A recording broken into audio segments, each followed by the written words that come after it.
Health News.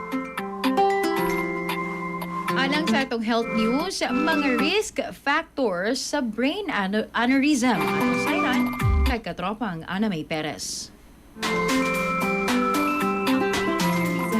Seryoso nga kondisyon di inang ugat sa utok mi buto nga mahimong hinungdan sa stroke o kamatayon kung dili dayon matambalan. Sumala sa mga eksperto, ang brain aneurysm kasagaran walay klarong sintomas hangtod kini mo buto. Apan pipila ka pasyente makasinati o grabe nga sakit sa ulo, pagsakit sa liog, pagkalipong o paghanap sa pananaw. Ang mga risk factors naglakip sa high blood pressure, panigarilyo, sobra nga pag-inom sa ilim no makahubog o genetic factors. Aron madikaya ng kadaot, importante ang regular check-up, pagpugong sa high blood pressure o paglikay sa bisyo. Ang health experts nagpahimang no sa publiko nga dili i-ignore ang grabe nga sakit sa ulo o dili normal nga sintomas ug dayon magpakonsulta sa doktor alang sa tukmang eksaminasyon ug tambal. Mga katropa, paligon na ang lawas uban ang Santon Vitamin C nga produkto sa Yes2 Health.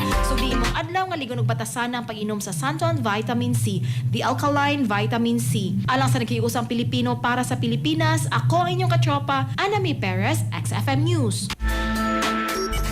Express Balita. Express